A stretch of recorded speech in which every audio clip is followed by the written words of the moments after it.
Meeting on December 10th, 2024. Would everybody please stand for the Pledge of Allegiance and moment of silence? I pledge allegiance to the flag of the United States of America and to the republic for which it stands, one nation, under God, indivisible, with liberty and justice for all.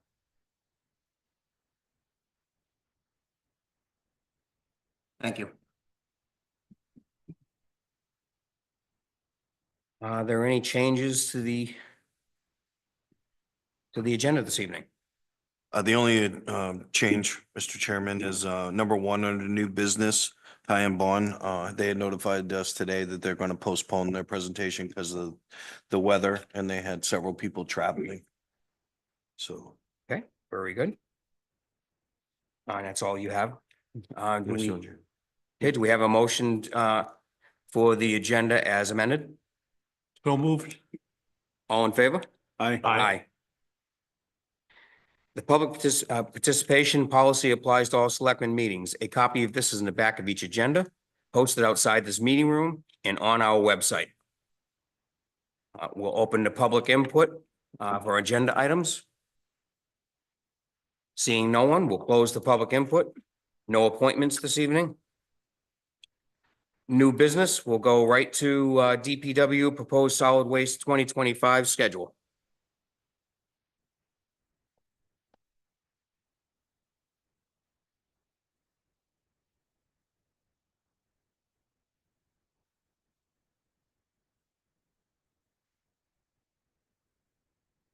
Hi, Seth.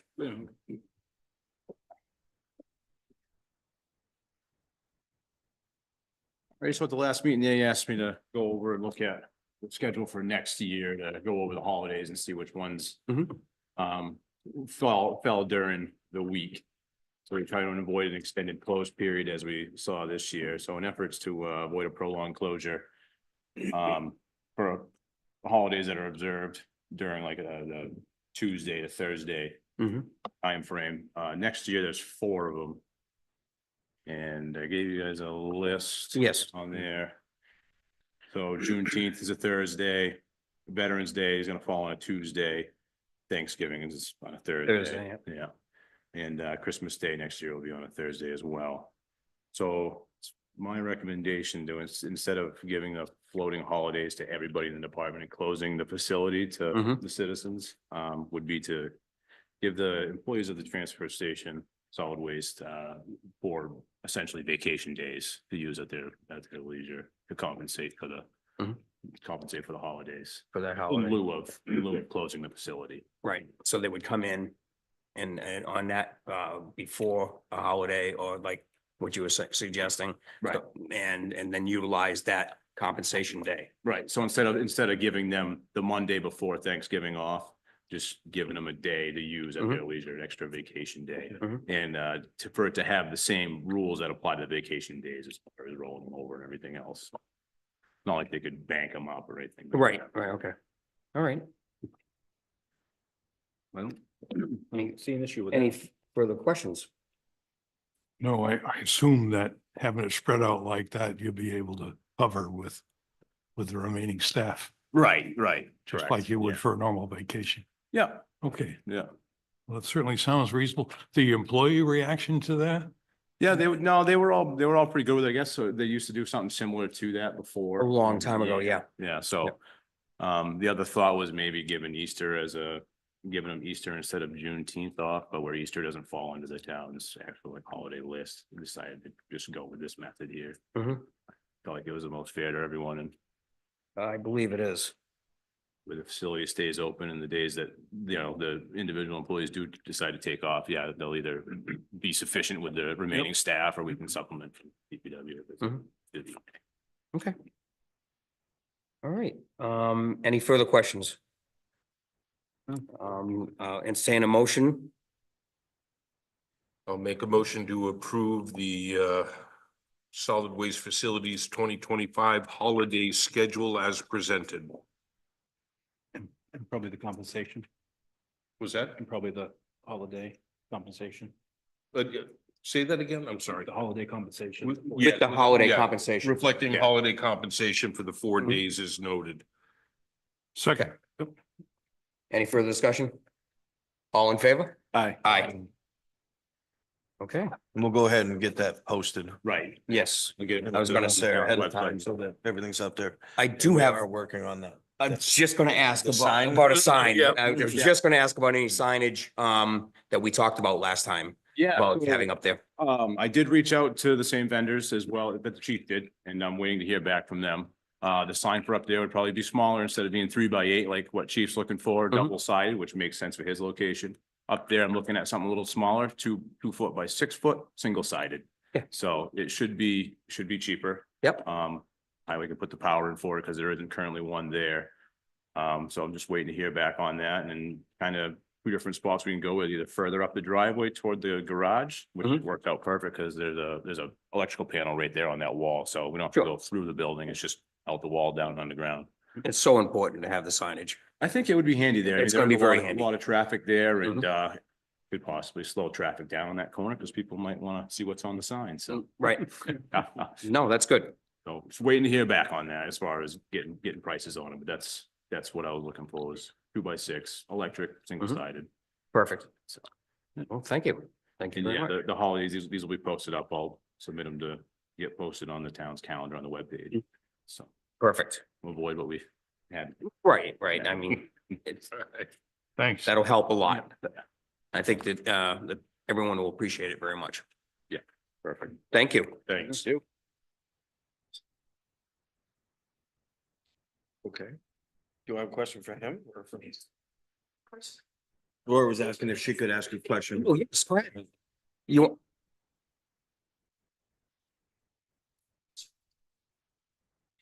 Juneteenth.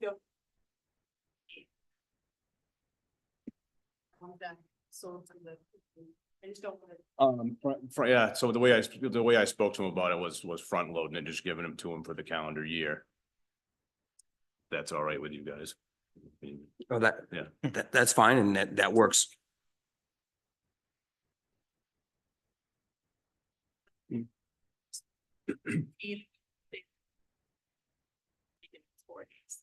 If they were fronted, like that's all, however you guys, I just want to make sure that we're all. If they end up resigning or leaving employment, they get Compensation. the four are already attributed to them Mm-hmm. ahead of time, but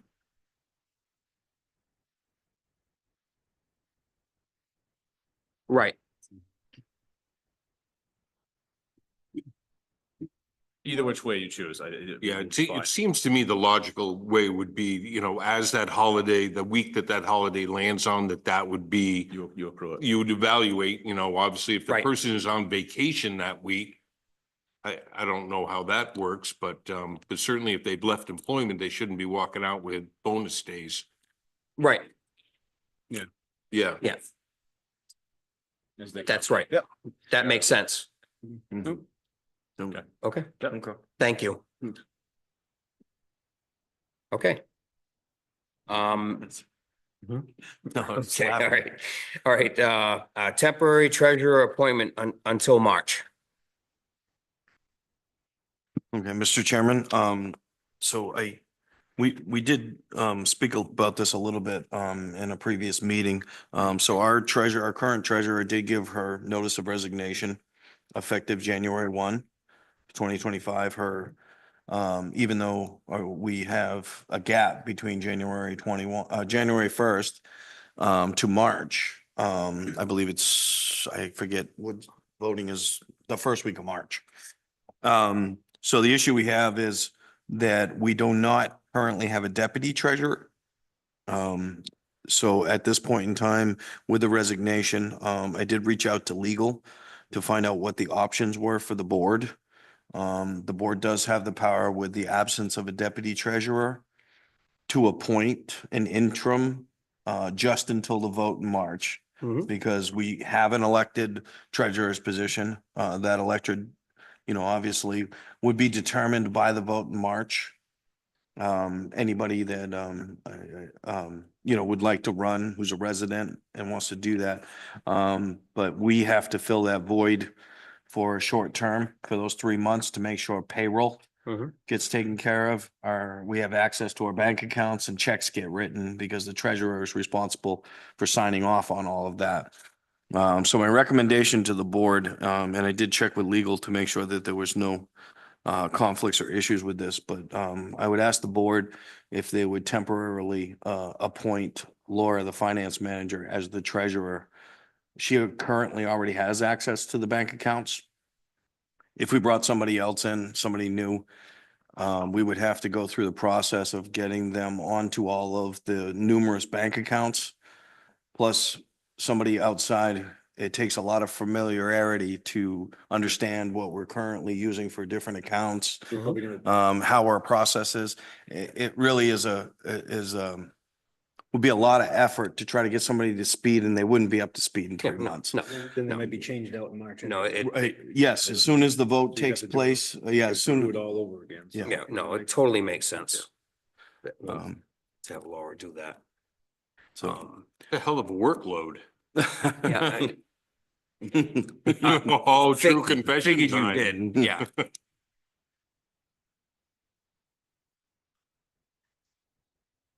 Okay, you just need general, No, I need to You vote need on to that. vote on that? Yeah, to Um, appoint her as interim treasurer, till the March vote. okay. And is March seem appropriate? I mean, if we have the elections in March and we need to get somebody new in and ramped up, is that, should we be talking April? No, because because it's an elected position, they immediately have to take office afterwards. Yeah, yeah. There's still gonna be the overlap because Laura always works with the treasurer. She's always gonna be a backup. But because the position is elected, she can't hold the position permanently. But she's always, the liaison between the town and the elected position. Okay. All right, I'll make a motion to approve a temporary treasurer appointment to our finance officer Laura as interim until March of 2025. Second. That's Any gonna further be discussion? the specific date of the election. Do we need to go to, or until the election day in March or the day after, or? Actually, if you wouldn't mind using the wordage until a new treasurer is elected at the March election date, just because Okay. there's a lag time of Mhm. any recount time period, and then there's a lag time just to the swearing in, like a week and a half Mhm. or something. Well, yeah, I'll add, that would be till after the election, to March 2025 election and into the actual time of service that would be done after the week of the first of the becoming the new treasurer in there, if you understand what I'm saying.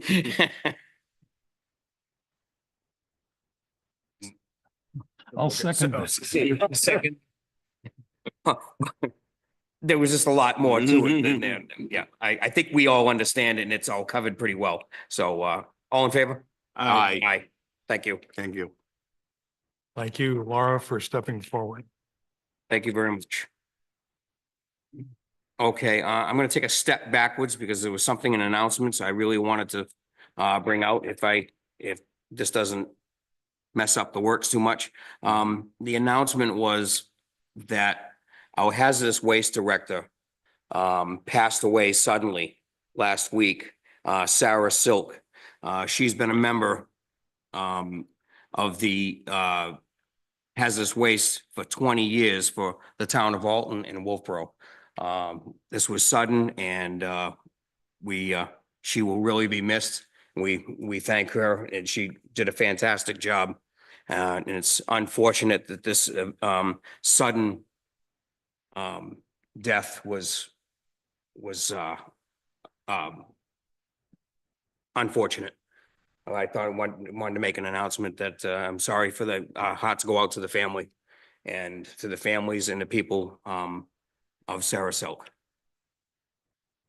Yeah, Sarah was, I had the privilege of working with her as the hazardous waste rep from the board, and she was just a remarkable person. She had an energy level in the stratosphere. She understood all of those complex rules and regulations. She watched every nickel and dime. She represented both towns equally. Mhm. And we'll have another manager, but I don't think we'll ever have another Sarah. She did a wonderful job and for a long time. Absolutely. Thank you. Okay, new business, no, old business, finance department, financial software. Come on up, You weren't getting out of that one. you're on.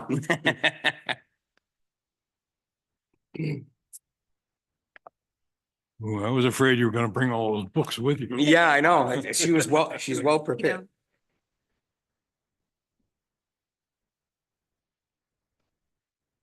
So go right ahead and explain, maybe some of the, notes that you gave us of what's going on. Okay, so the town of Alton's been using a program called BMSI for years. It's an old docs system, so it's not cloud-based at all. It's very old. We're still F keying. They were sold to G-Works 2 years ago.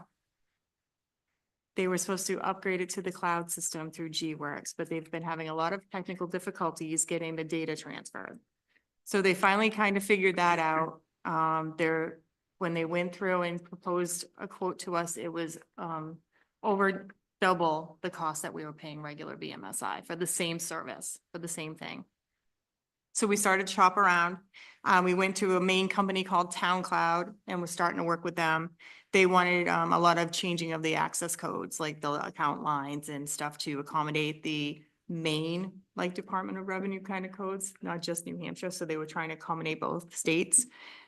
I wasn't comfortable with that, changing our account lines. I mean, there's certain criteria for the new Department of Revenue, and I'm comfortable with those. I am familiar.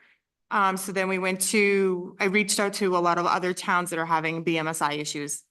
We're looking to convert. We were told that the current system would no longer be supported as of 12/31. So we've been looking for a year to see what we can get, and it's taken this long to get this to this level. A lot of the towns were referring to MRI, Municipal Resource. So they created a new company a few years back called MTS. They were able to convert all of the BMSI software. They've been successful. The people that run it are other towns' old finance managers, other towns, people that are familiar with Department of Revenue, and it's all New Hampshire based. They don't do any other towns. They just do New Hampshire. So they're familiar with all our MS reporting. And they came in that the quote is a little on the higher side to set it up, but the annual subscription is not, which I have provided with all of you.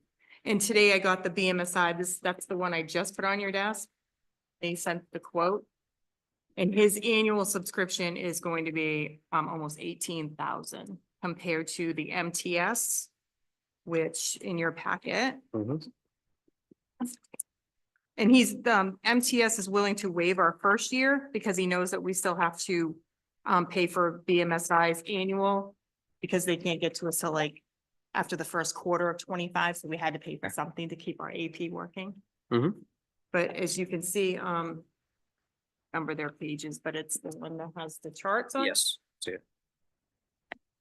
So the one-time cost for your license and setup fees is the $23,250. The conversion and training, they're giving us huge credits, and the annual cost all around, even when they do the payroll module, which is later on down the road, it probably won't be till 2026. It's still only $88.31. Do you know what our current cost is for the annual services? So the current cost you have in the packet as well, which is the new $7,000. G-Work. Yeah, about $7,000. So this was the invoice for this year, and it was $69.89. And that's annual. Yeah, that's with the BMSI, but if it goes to G-Works, which is what they're telling me we have to do with the whole hub, that first line is gonna go to the $69.45, which is on this bill. The first Right. one's definitely going up, 6945, yeah. which would just be one program. Okay. And it looks like from the documentation you provided, there are several towns that are either in the middle of this or have successfully done it already. Yes, the gentleman I'm working with from MTS is overwhelmed with the people that are trying to get on his I'm program. sure. He's literally turning people away, saying it's gonna take 6-12 months before he can even. So we're on the cusp. I said I don't have an agreement with them, but he's trying to squeeze us into Q1 if we choose to agree with him.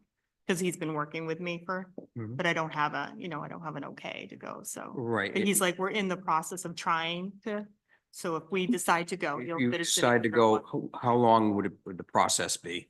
So we for you should to be set up transfer? by the end of March.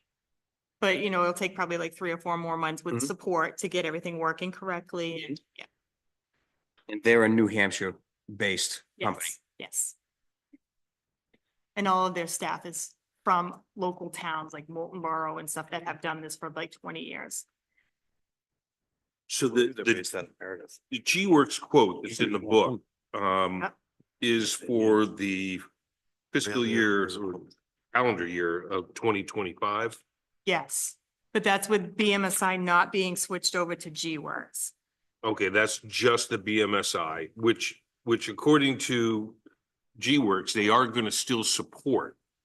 Okay, that's what he's saying today. That's not what they've been saying for the last year. Okay. Yeah, so based on my correspondence with them, they have no scheduled date to end the servicing or to terminate the DOS supported program, DOS-based program. It doesn't mean that this isn't the right time to be making the switch. I just wanted to point that out. So it looks like it's not, well, obviously, we're gonna have to spend some money with them to keep going. Yeah. And the setup fee with this MTS is rather pricey, but the annual fee is comparable to what we've been paying Correct. and what you would expect as a kind of an increase annually anyway from any supplier. So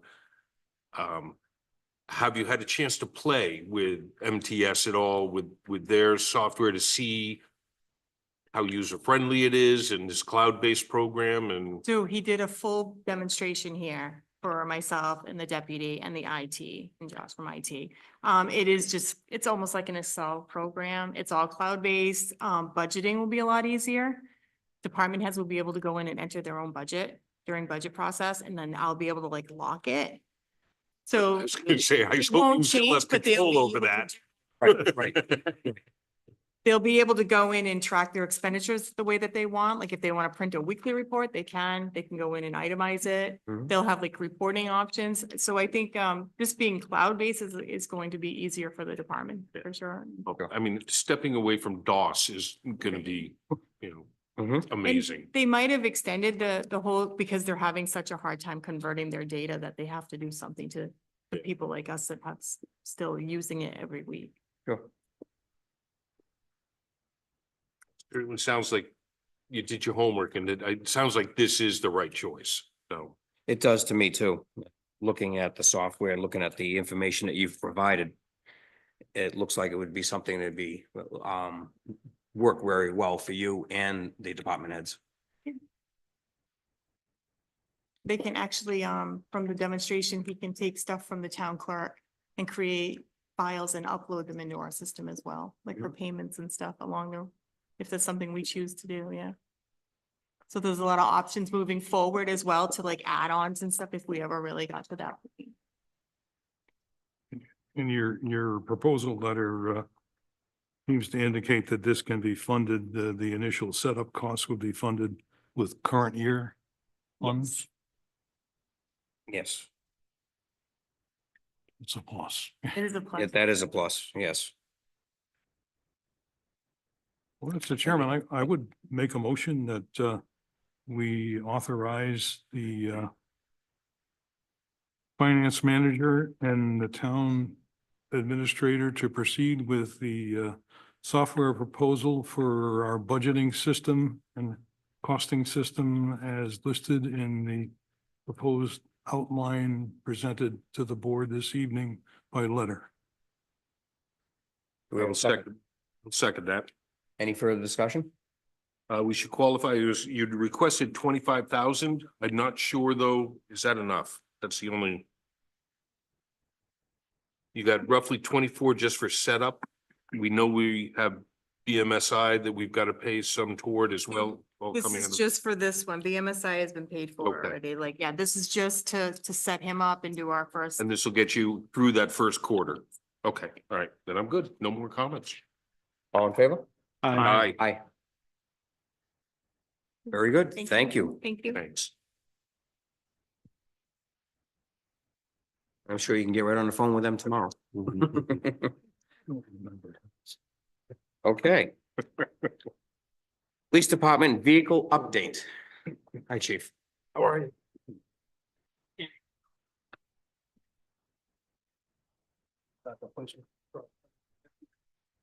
Last time I was, I had mentioned that we had a vehicle that had just gone down. Sent it to Mhm. the dealership. And so the unfortunate news is that the motor needs to be replaced. And that's in the unit 6. So you see on this, I again, didn't put together a nice memo like I normally would, but you see what the estimates were to do a replacement with a new motor versus a rebuild. The rebuilds were actually more costly. Right now, it's currently at Key, so my recommendation would be to use them. I've been talking with Nick Bonapane about this. He's talked to each of the facilities to discuss what was going to be involved with their estimates. And so his recommendation is, even though there's a $500 difference there, that you're talking to people that are actually looking at the car and know exactly what's going on versus these people are doing it kind of blind. So the recommendation would be to do the motor replacement through Key. Okay. So that's what I'd be looking to do. Just for informational purposes, I showing you there our patrol fleet and the status of those vehicles, just mileage wise. So one of the questions was, with the 6 being 5 years old, is it worth putting the money into it? And with only 70,000 miles on it, but there's the factor for our cars is that the idle hours really impact the wear and tear. So this, I don't know how scientific it really is. The 30 miles per idle hour is kind of what my internet search sort of equated it to. First So time I ever heard that. so it gives a little bit more of a clearer picture of what we were dealing with and why I recommend we do the motor replacement is we can basically take those idle hours and put them back down to 0. Right? So we kind of restart. The rest of the car is in good shape. I can't predict what's going to happen tomorrow, but I do think it's just life left in that car. So that's why I give you the chart there, just to give you some visual cue of why I'm saying let's put $10,000 into a 5.5-year-old car. I do think there's some life into it. And also you see in unit 7, which is the one that I use right now, a lot of life left in that car. So those 2 cars would basically be our push to hold us through as we try to get into a better rhythm with our car replacement cycle. So I think it's worth the investment. And so just looking for authorization. I've talked with the town administrator. It's possible for us that we might be able to cover it with the operating budget. And if not, if we have any shortfall on that, I would request permission to use the revolving account to cover that. So we're just waiting to see how the budget stuff finally shakes out over the next week or 2. So and meanwhile, this is going to sit idle at Key Auto. I'd like to try to get the work started and just whichever way we can pay for it, I guess is what we need to. Yeah, what I was gonna suggest to the board is in the motion, if you're in agreement with the chief's proposal, would be just to put language in the motion that the funds will come from either the operating budget with any residual to come from the police department revolving account. And that's just that if we have the money in the operating budget, seeing how we're sorting out the last 2 weeks or so of the weeks, that would definitely be the first source to try to go after versus the revolving fund, seeing how the revolving fund is what we just purchased the 2 Tahoes out of. But we're trying not to bring that way down. There is money in there. There's plenty of money to cover it. That's just our sort of our future capital improvement plan for future vehicle purposes. Thank you. Just a question as far as the idle concern with vehicles. Is this something that's been in play for many years, or is this something fairly new? It's the nature of the business. So when there's a lot of time on the side of a road running radar. The cars are running quite a bit. Back the last build, I think before this one, we had put some I'll call them battery tender things. They were a device so that we could run like on a detail, turn the car off. Mhm. You leave this device on, it waits till the battery goes down and then it fires the car back up. Yeah. Recharges a little bit, and then the idea is to save some of the idle time. The problem is the thing would be sitting over here, the battery starts going down low, so it starts running itself. Somebody hasn't used it. We had one run out of gas. Like, so they're kind of starting at random times. It's not the best solve also. There's a lot of time that those cars do run. It's just, Right. just Well, by I've, nature. of I've it. been aware of it with the, you know, the hour meters and with diesel and Right, right. heavy equipment and anything diesel usually, but usually with gas. Usually you would go by the actual mileage Right, and- of a and- vehicle. Yeah, and this is just a factor. So it even displays on the center console for these police cars. They do. To show. And, Okay. you know, like I said, I mean, 30 miles is that exact thing. It's the most common number I found. Some were higher, but I thought 30 was a pretty good average. And again, it's just for frame of reference of what the wear and tear that these cars are actually seeing, even though they're only 5.5 years old. They do take quite a bit on that motor. Mhm. And then to reset, like I said, with the unit 6, I think is a good opportunity for us in a sort of cheap way to get a lot of life out of that car. Right. And idle time, not good. No, no, it's not. Which is, Right. I mean, but I mean, it's necessary evil. Yeah. It's not good. Yeah, I don't see the Tahoes listed here. Oh, these are just the ones that we're currently looking to do the revolving and gonna Mhm. end up needing to be replaced. So these are all the cars that are the same age, that were all bought at the same time. Mhm. And just to get a sense of how they're aging, I guess. Which one's the K9? Is that 3? That's 3, yeah. 3 is canine. Yeah, And these are all 2019s. one of these is They'll 2019. be all car. 2019. Yeah. And so, the plan with Chris's car is to run that as long as I possibly can. It's in good shape. The advantage of that is you have one person in it. As you know, any car that has multiple drivers, they take a little more of a wear and He's got tear. a cage all in there, so it's kind of a pain in the butt to change cars. Exactly. frequently. And if I was trying to put him into a new Tahoe, you're dealing with all new equipment. Right, So yeah, the you plan- pick him in, pick him in another one. and yeah, that's the plan. So unit 7, that the one's with the lowest He'll one. be the That- last one with these. It will, and that's the one I want to put Chris into because it's got the least amount of equipment, it doesn't have a cage in it now, so even the install from Chris's car into the 7 is going to be the cheapest route. Yeah. Fit. Right, everything's going to fit in the same way, you got to be reusing what you can as far as the equipment that's in there, so. Thank you. Cool. Any other questions? Okay, then I'll make a motion to approve the chief to go into a engine replacement for unit 6. Police vehicle for Key Auto for $10,100. Either coming out of the operating budget or the police revolving account. Second. Any further discussion? Do you want to word that with the operating budget with any shortfall to come from the revolving account? I'm sorry, say that one more time. The way it's worded, we are saying you either pay for it with the operating budget or with a revolving account. That's correct. And I think what we'd like to do is pay for it with the operating budget to the extent that those funds are available and then use the revolving account for any shortfall. For any If I shortfall. understood it right.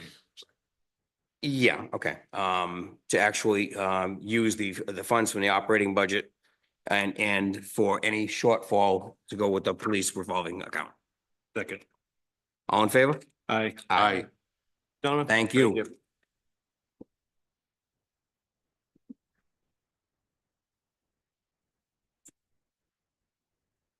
Okay, warrant articles.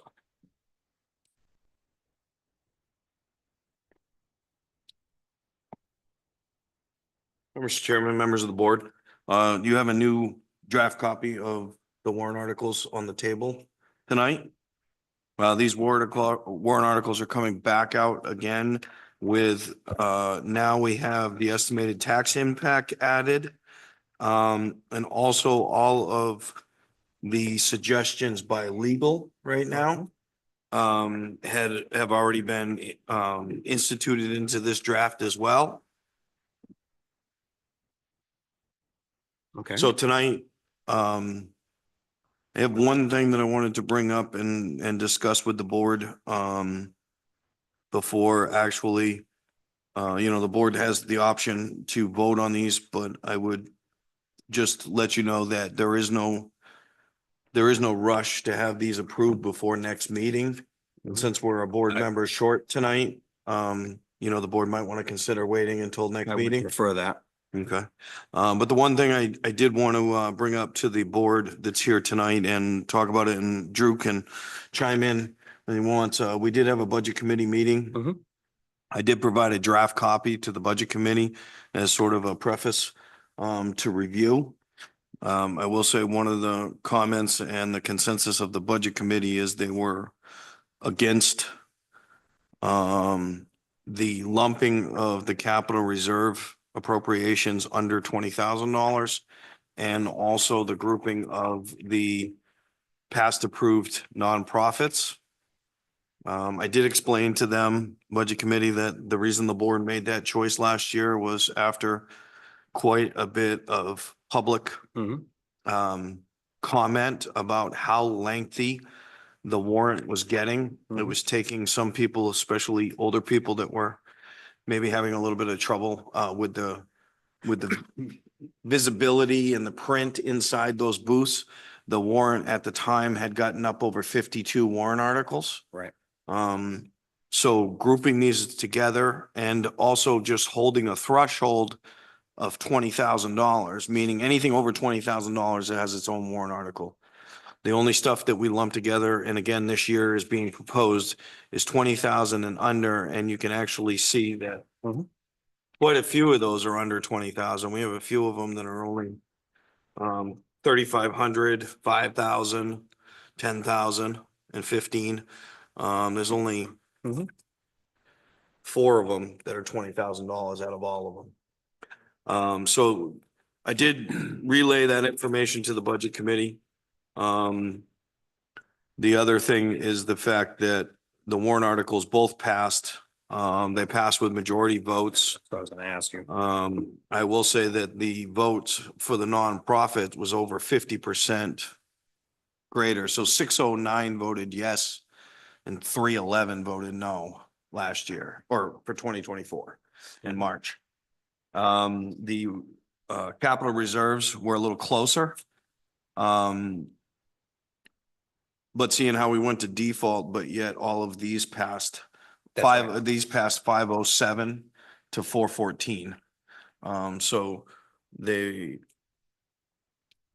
feedback I got both from the board received from deliberative and from just the sheer Mhm. participation in the March election was that I believe it was positive and favorable that we were able to shorten the warrant. With these warrants, with these articles condensed like this, it brings the total down to 21 on this paper, but in reality, you have 8 zoning articles that are going to go in front of it.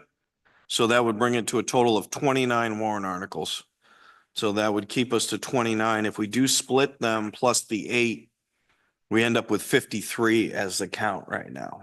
Did they come up with any reasons why they want to separate them again, or what? What was their reasoning? Yeah, I think the intent was that people should be able to pick and choose. It should be more of an à la carte menu than an all or nothing. Mhm. I got a quick question. How many people voted last year? Total voting members, I would say we were just shy of 1,000 based on Yeah. these numbers. I want to say it was just over 700. No, because so if you look at the numbers of the votes, so just for the capital reserves, we had 507 in favor, 414 against, and there was 40 undervotes. Those are people who did not vote. Oh, you have Okay, the so voting 40. totals? So you're around. Laura has, 960. Laura has the voting Come on up, totals. Lori. 961. Okay. so nothing was, did they do it by feedback that they got from the public, or how did they or is it just the budget committee? Just the way they feel Just the about, budget committee. just the way they feel about separating some of them. How would they, if they were gonna separate them, what would they separate? And Well, how many? So I think that Ryan touched base on that with the kind of the $20,000, Mhm. you know, Yeah. mark. So they did not get into the specifics. They did not, I don't think they even had them all specifically listed out on the Mhm. copy that we saw. So, but that was the consensus of the committee, was to break them all out. So would the board prefer to look at this a little bit more and have a full board here for the next meeting to make a decision on that? I mean, I feel would comfortable. too. I got all healthy, good feedback last year So about did I. doing this. So, from the public. That's my feeling, but we should have a full board if we. I got that, I But think if we should. that's my first feeling on it, with there's no reasoning besides just to split them out. I really had last year, like I said, and after being at the polls all day, I Yeah. mean, I didn't hear People- any people that said that they didn't like it bundled. There was a lot of people that came through, oh, glad you bundled those, oh, Mhm. glad you guys finally bundled those. Because we had more the year before, Yeah. people coming up to us saying, why are there so many warrant articles? Yeah. We have so many different warrant articles and it takes us forever to go through it. So, Yeah. so that was an attempt to help that along. I think we also made mention, and perhaps this year we should emphasize that anyone who is opposed to any individual item can offer a floor amendment and get a vote on it right Mhm. then and there. Mhm. Absolutely. That's right. And I don't think last year there were any weren't any. objections. There weren't any. Only objections for other stuff, but not. Oh, yeah. An eventful They evening, weren't for focused sure.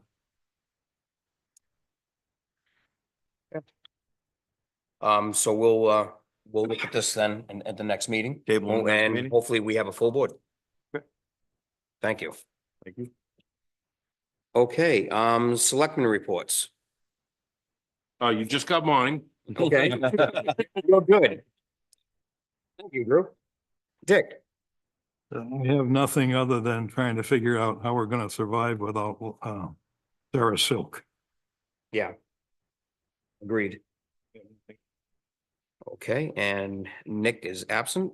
The ZBA didn't meet this month. We only had one case and they asked for a continuance. The only other thing I'd like to add is to see if the board would like to entertain the idea of having a discussion or a worksheet from the swap shop committee and actually putting something together as to what their schedule would be. One of the things that I was thinking of is the scheduling and what they intend to have for volunteers, how many volunteers and things like that. To see if maybe Richard, since you would originally had spoken with the people that were proposing the swap shop committee and everything, if they would like to draft up something that shows what they're having for volunteers and the names, how many, again, like I said, signage, and different things like that. If they'd like to draft something that we could look at and we can discuss that with them and see if they would be interested in doing something like that, unless there's something else anyone on the board here would like to add to that. No, I think that's a good idea and it's a reasonable next step. Mhm. You know, we targeted springtime and Mhm. right now it seems long way away, but Yeah. it won't be. No, I mean, it's something that if they could draft up with something that they're thinking of. And so that we have some time to look at who the volunteers are, how many there are, and then go over what we are gonna, would like to require and what we'd like to see happen down there. Yep, sounds good. Okay? All right, now that's all I have. We need the approval of the minutes. November 20. I'm sorry, and we have a town administrator report too. You didn't want to say anything anyway. So just a couple of things, more for informational purposes. In your books, you got a copy of the communication I received from Belknap County. This is from the Belknap County Board of Commissioners with a description of their proposed budget moving forward. Mhm. in front. There's a lot of information in this, again, with an Excel sheet that lays out the county budget. There is a significant increase proposed, 11.9%. But they do speak about utilizing some of their fund balance, undesignated fund balance. They're going to be recommending the use of $1.2 million to help offset the proposal moving forward. I'm not quite sure what that 1.2 million will bring the overall percentage increase down to. But it sure will help. Soften or, soften the blow a little bit.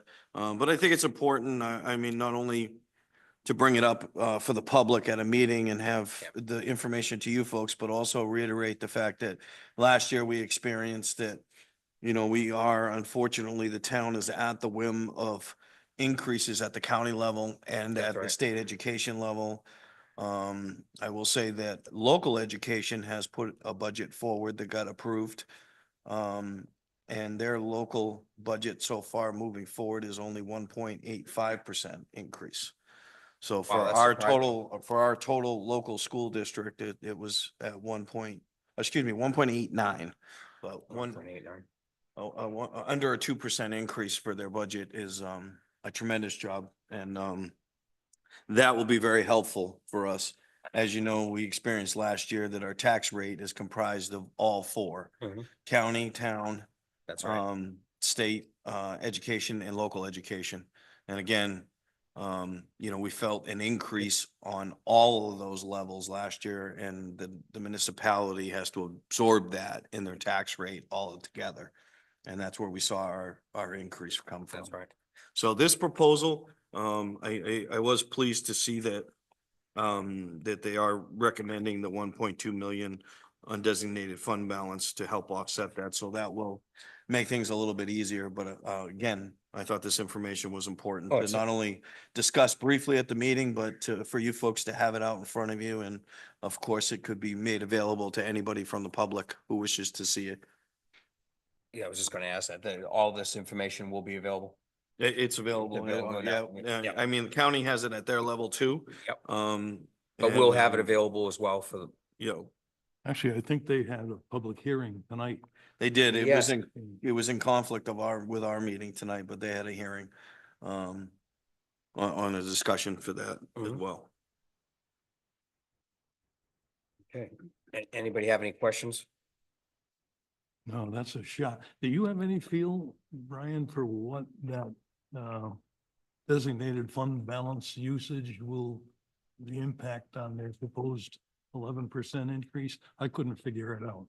So I usually, just did the math. I think it comes out to be about 6.2%. We'll reduce it to the impact to 6.2%, give or take.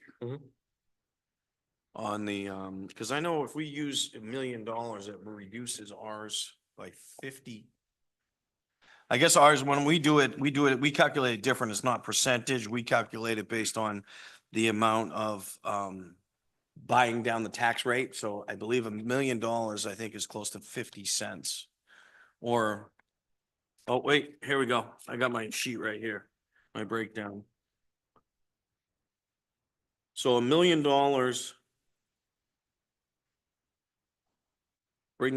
would bring the tax rate down almost 50%. Oh, and that was what we were calculating. So $1 million is basically a roughly a 50% swing. 50-cent swing. I'm sorry, 50 cents, not 50 50%. cents. Sorry, 50 I said that cents. I was wrong. gonna say 50%. Oh, hi. But Drew, you make. Slip of it. But that's based on our numbers, right? Not the county numbers. Yeah, but yeah, I guess is for percentage wise, that was based on our numbers, but. Yeah, if you look at the county exclusive, they're saying basically a $2.5 million budget increase is worth almost 13%. So if they take $1.2 million off of that, Yeah. that's a big dent. Yeah. I never thought I'd be happy with a 6% tax increase, but you're right. It's,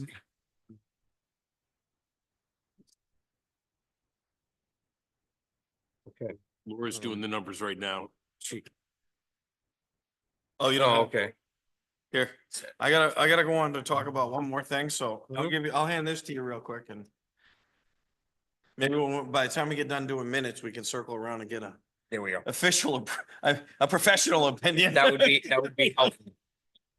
What else do you- So the next thing again, it's informational purposes for the board, to talk about for the future. Unfortunately, I have a packet of photographs in front of you, going back, some of you have seen these before, when we started doing the remodels on the town hall.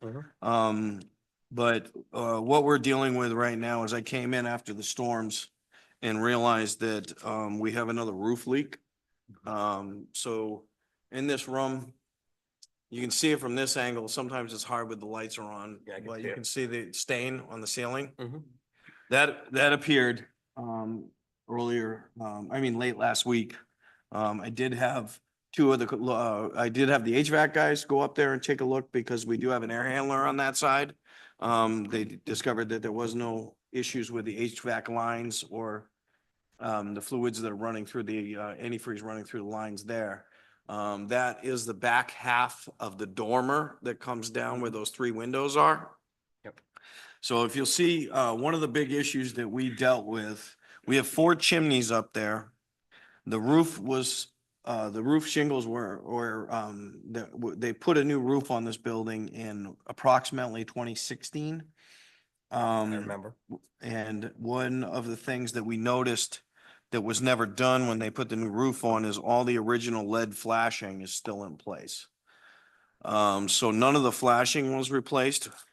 We did repair some areas around the chimney when the brick mason went up in the lift and repointed the chimneys to fix those. We repaired some of the lead around those because we had pre-existing leaks in the 3rd floor, up by the balcony, and this chimney over here was leaking as well into the IT room.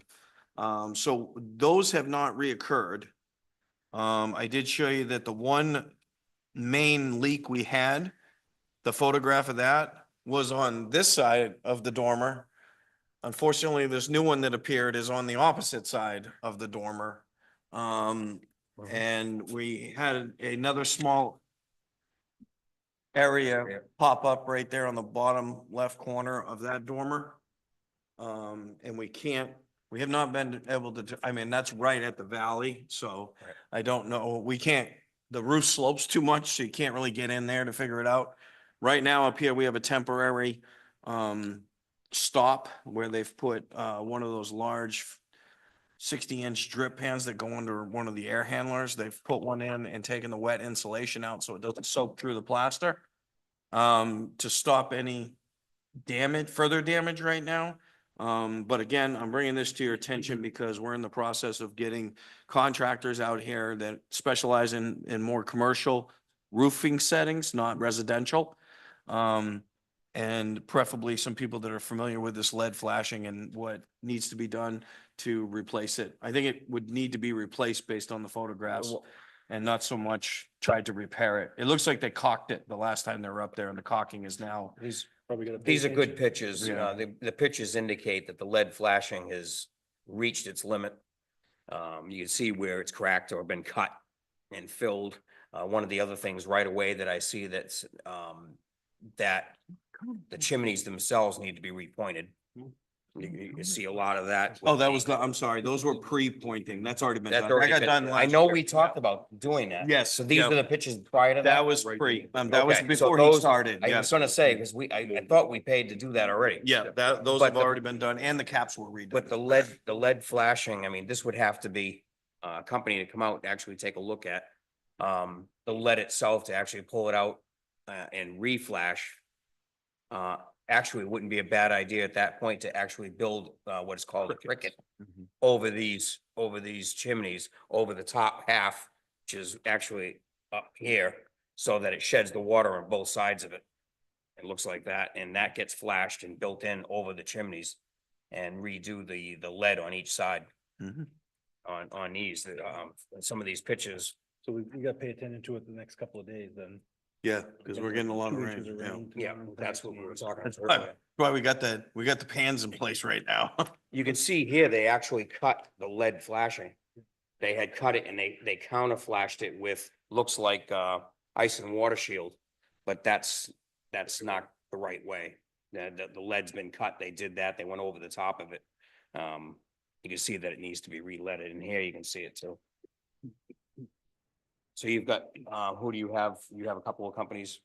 I'm searching companies right now. I'm doing web searches for big commercial roofing companies that have a variety of services.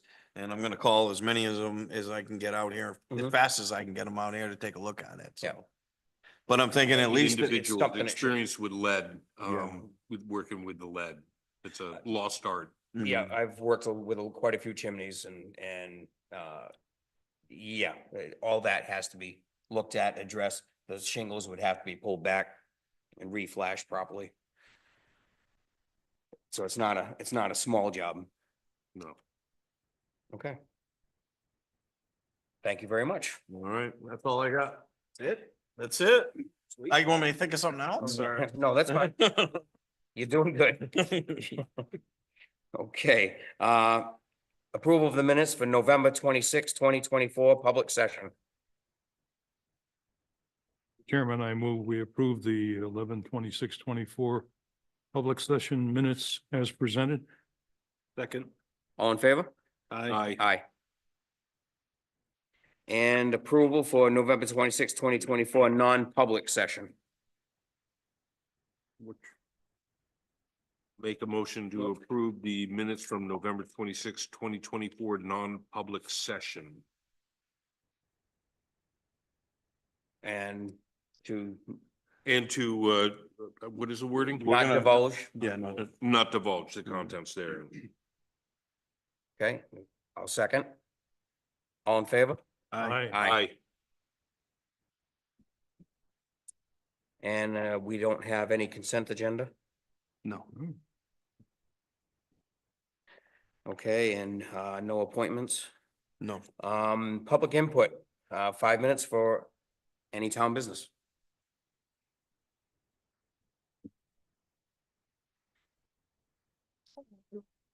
How you doing? Evening. My name again is Donna Richardson. First thing, Brian, when you're doing your web searches for lead flash, call buildings down at University of New Hampshire. When they did all of those old roofs, they had a company who did that.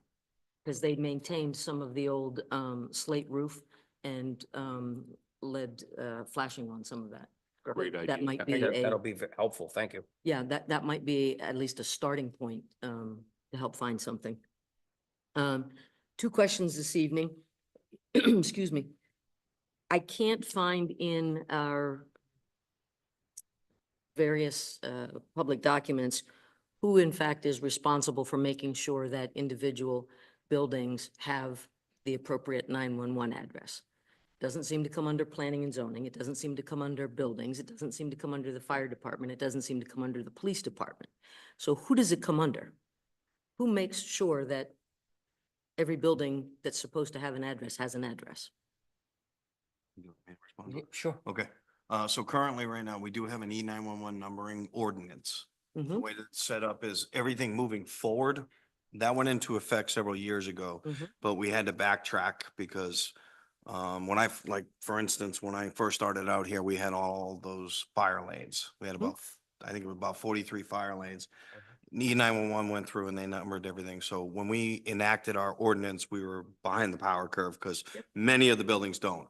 Moving forward, the ordinance covers that is a building department code, I mean, a building enforcement issue during construction. When an occupancy permit is issued, that E911 number is supposed to meet ordinance standards as a condition of the CO.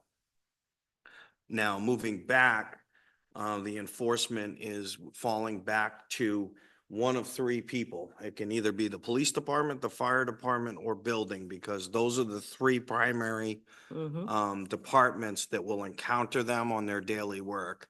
So if building goes out and sees and does an inspection on an addition, but the primary residence doesn't display a number properly, Mhm. they're supposed to initiate the enforcement at that point in time. Same thing, a lot of times it was the police department and the fire department because they're discovering it when unfortunately they're getting called to a 911 call and they don't see the numbering on there. So that's the way that the ordinance is supposed to be working at this point. Okay, thank you. Mhm.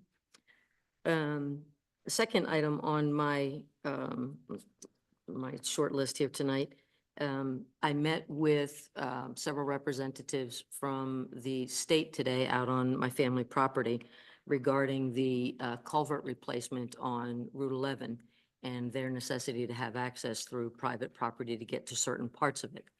They are absolutely adamant that they are not doing the seasonal water line that currently goes through the culvert. So I'd like to understand who is, where's it going? It's already done. The seasonal line, the water line's been relocated. It's already been run under the road. Our local water department already did it with an excavation permit outside the building area. It's already done and complete. So that's where it's going to stay. That's not a temporary. That's thing. not a temporary. It is a permanent sleeve that's And- been relocated per DOT. Remember, we had I think you were here when we had that conversation that DOT came out, we had a meeting and we came to a mutual agreement because it wasn't really discussed who was gonna take care of that at that point. But we came to a mutual agreement and water department has already gone out and completed it with the anticipation of bad weather coming, so. Right, so the sleeve is there. No, the water line has been run.